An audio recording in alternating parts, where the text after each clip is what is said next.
5 US cities are about to explode in price, and once the crowd arrives, normal buyers won't stand a chance. Picture a street where every cheap house today turns into a bidding war tomorrow. That isn't a fantasy. It's the future of these 5 cities if the trend continues. Now picture this. You visit a friend 10 years from now. They bought a small house in a boring city back in 2025 for around $200,000. Today, that same house is worth $350,000 or more. Their payment stayed the same. Their equity changed everything. You sit at their table and realize that exact house could have been yours. What if you are not the friend who bought early, but the friend who waited? Right now, while social media argues about whether housing is dead, 5 cities are quietly lining up the same pattern. Solid jobs, still affordable prices, not enough homes. The exact recipe that turned places like Austin and Denver from why would you live there into who can afford that? So ask yourself a simple question before we start. Do you want to see these cities while you can still act, or after they are already out of reach? Comment before if you would rather feel nervous now than regretful later. City 1, Buffalo, New York. Buffalo used to be the joke about snow and empty factories. While people laughed, it climbed onto list after list of strongest housing markets. Prices are still below the national average. Demand is growing as remote workers, young families, and renters realize they can own a real house here without a massive mortgage. Walk that street for a second. Old trees, porches, kids' toys in the yard. 3-bedroom homes that a nurse, a teacher, or a tech worker can still buy. Now pull it into your life. What if you bought one of those homes while everyone else still talked about Buffalo like it was stuck in the past? 10 years later, that cheap house is the one new buyers call impossible. Would you rather feel a bit scared signing that first mortgage, or feel forgotten and priced out later? If you know someone who left a coastal city for Buffalo or another upstate city because they were tired of crazy prices, write "moved" in the comments and tell us from where to where. City 2, Indianapolis, Indiana. Indy looks like classic middle America, but its housing numbers do not act sleepy at all. It has growing tech, logistics, and healthcare work. It keeps showing up near the top of growth forecasts. In many suburbs, starter homes and small rentals do not stay on the market long. Now drop yourself into that picture. You rent in a more expensive city today. Instead, you buy a 3-bedroom at the edge of Indianapolis while it still fits your budget. You lock in a payment. Over the next decade, rents and prices climb around you. One day you realize that house, which felt like a stretch in 2025, is now the one your friends call too much money. What if you wait instead? Rates shift, prices drift up. That same house rises by $30,000 or $40,000 while you keep renewing a lease. Would you blame the market or quietly blame yourself for doing nothing? If you live near Indianapolis, comment with one suburb or area where you keep seeing homes sell almost as soon as the sign goes up. City 3, Hartford, Connecticut. On paper, Hartford looks like an old insurance hub that already had its moment. On the ground, pressure from Boston and New York is pushing buyers toward it. People who cannot handle coastal rent hikes or huge down payments anymore still want a yard and a spare room for a home office. Some now see Hartford and its suburbs as the only way to get both. Prices are lower than in the big coastal metros, but well-priced homes move quickly. For someone who only needs to commute a couple of days a week, trading a tiny apartment in a crowded city for a bigger home in Hartford can be life-changing. So bring it back to you.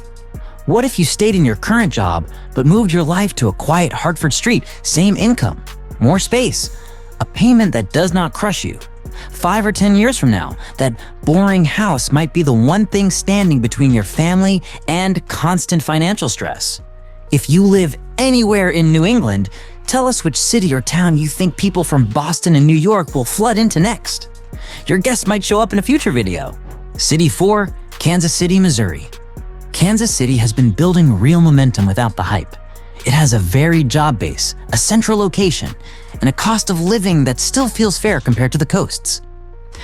Many analysts expect its housing market to keep beating bigger metros, driven by steady demand from both renters and buyers.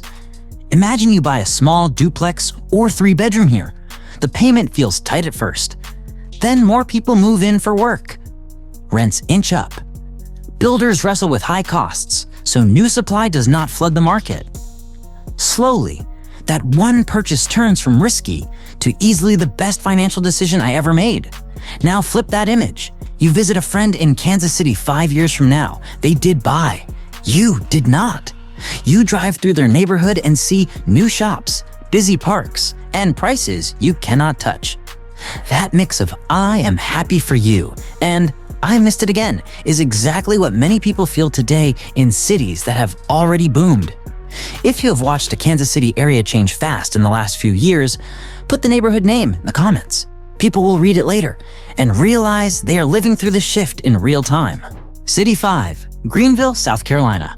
For years, people skimmed past Greenville on the map. Now it keeps showing up as a rising hotspot. It sits between Atlanta and Charlotte, has its own jobs, and offers weather, taxes, and lifestyle that speak to both remote workers and retirees. Listen to the pattern. Someone visited Greenville once. They are shocked by how livable and walkable it feels. They see a home they could never touch in their old city, at a price they can actually afford. They move. Friends visit, see the same thing, and start thinking about their own exit. Which side of that pattern do you want to be on? The one who moved when people still said, "Where is that again?" Or the one who visits later and says, "I wish I did what you did"? If you are from the Carolinas, comment with one smaller city or town you think people are sleeping on. You might be the first person to put it on someone else's radar.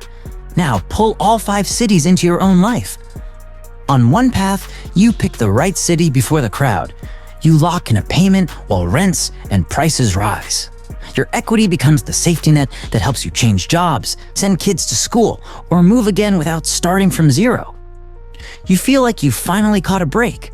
On the other path, you keep watching from the outside. You see headlines about Buffalo, Indianapolis, Hartford, Kansas City, Greenville.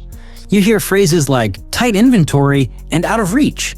Your rent eats more of your paycheck. You scroll listings at night, feel sick at the numbers, close the app, and tell yourself ownership was never for someone like you. This video is not telling you to run into a random market and max out your credit. Housing has risk. Neighborhoods can stall. You still need to run your numbers. But there is a big difference between gambling and doing real homework on a few rising cities while you still have time. If you live near one of these 5 metros, start treating your area like a research project. Check listings in the same zip codes every week. Watch which parts of town get new employers, new schools, or new transit. Notice where prices are still low enough that regular families can buy, not just investors. If you live far away, but want to move or invest someday, choose 1 or 2 of these cities and learn them well instead of casually browsing 20. Follow local news. Watch rent trends. Listen to what residents say about safety, traffic, and jobs. Look for that mix again: job growth, limited homes, and prices that your income can actually carry. When life gives you an opening, a lease ending, a remote job offer, kids starting school, you will not be scrambling. You will already know which city and which side of town makes sense for you. Because the biggest cost is not only the sticker price on a house. Many times, the real cost is waiting while other people quietly buy in the very cities you had the chance to study early. If you want more clear talk about housing, prices, and the shifts that will shape the next decade for normal families, hit like, share this with someone who keeps saying, "Maybe next year," and subscribe. This channel is for people who are tired of being told everything is fine while the map changes under their feet, and who would rather get the warning while there is still time to act.